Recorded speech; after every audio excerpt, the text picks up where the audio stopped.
Does your dog pull you on the leash, or is it reactive around other dogs? How did I go from this to this in less than a day? Here's how I did it. So this guy's name is Toast. Yes, toast like the bread, and it was very awkward to say during training, but I did get used to it as the day went on. I took him over to this lower trafficked area, and I put a slip leash on him instead of the harness that he came with. I started by just building up his engagement through redirection. Redirection is a very basic technique, yet it works incredibly well. However, there still is a trick, so stick with me. To keep Toast engaged with me, anytime I think I'm about to lose him, I change directions. I want to be as unpredictable as possible, so he's forced to pay attention to me. Every time he turns with me successfully, I'm praising him verbally or I'm giving him a treat. But what happens when he sees another dog? Pay attention closely, as that's about to happen. When you see his reactivity loading is the moment you want to pop him out of it.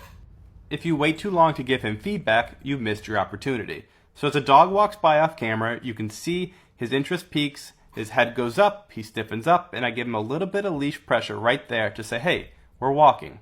It's a very minor and light correction, but it goes a long way with reactive dogs.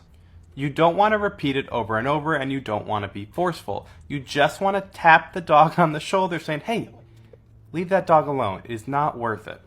The second your dog chooses to do that is when you reward. So after about 15 minutes, I'm really proud of where Toast is at, and he's really crushing this walk and staying engaged, so we move on to a new location. Over here, there's a lot more smells. I know a lot of dogs walk over here and pee, so it's really distracting for a dog, which is a great place to work on our engagement work. I continue to do the same thing, which is this basic redirection, and you can see at this point now he's pretty responsive to me. So in a few seconds here, we come across a few other dogs, and I want you to pay attention on how I respond. I don't change up anything that we've been doing. I continue with the exact same thing and act as almost if those dogs don't exist.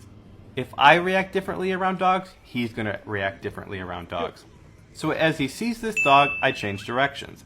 I don't give him any pressure because he's trying. He's looking at the dogs, and I don't want to correct curiosity. If he's looking but maintaining that position, I keep the leash loose and I maintain my course.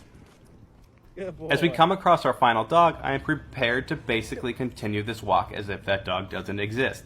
A lot of reactivity can get worse with owners because they change up their behaviors every time they see another dog in anticipation of their dog reacting. You want to be a cool, calm, and confident leader for your dog. If you get anxiety every time you come around another dog, they are going to feed off of that energy. Always give your dog the opportunity to succeed.